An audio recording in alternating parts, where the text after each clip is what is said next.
just came out. What was it all about? This year, we're looking at the theme of regional development.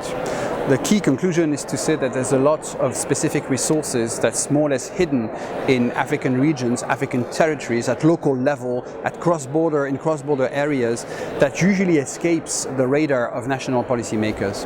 And to face up to the demographic and economic challenge of Africa's structural transformation, those policymakers will have to identify better those resources and exploit them better. You're seeing regional development, but standard regional integration processes as we know it, or more at spatial level and cross-border? Those are two different things. That's right. When we talk about regions in the report, we talk about local areas, areas that sit across borders. Basically, everything that escapes the national divide.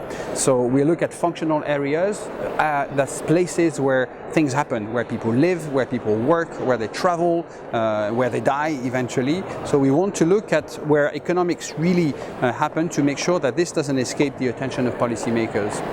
Africa will have to face a huge challenge in the years to come. We have shown in the report that by 2050 there will be another additional billion people at least on the African continent.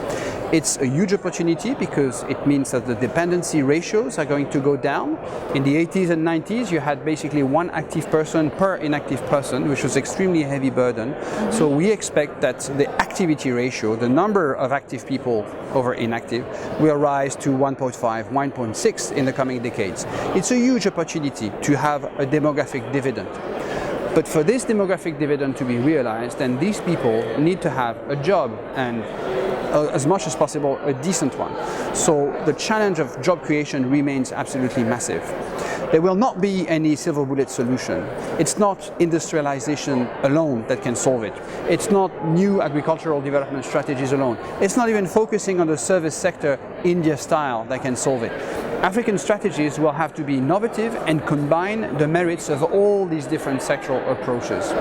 How to do this? We propose one solution. This is to look at regional development afresh.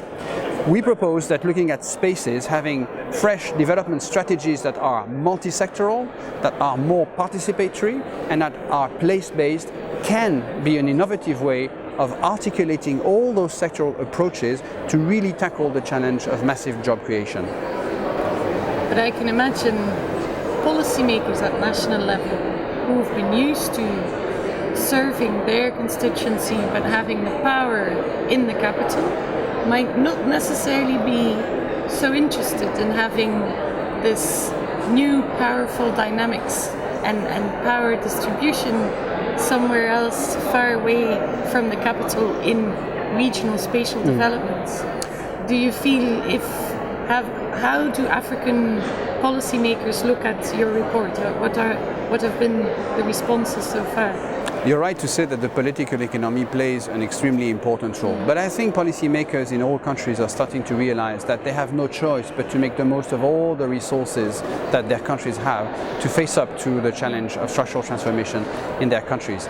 There's actually quite a number of networks of mayors, for instance, of local development specialists in Africa that we list in the report who are actively working on these issues. What we want to do is to make sure that their work gets exposed into the light of the big debate on furthering the Sustainable Development Goals, for instance, or Agenda 2063 for Africa's integration and transformation.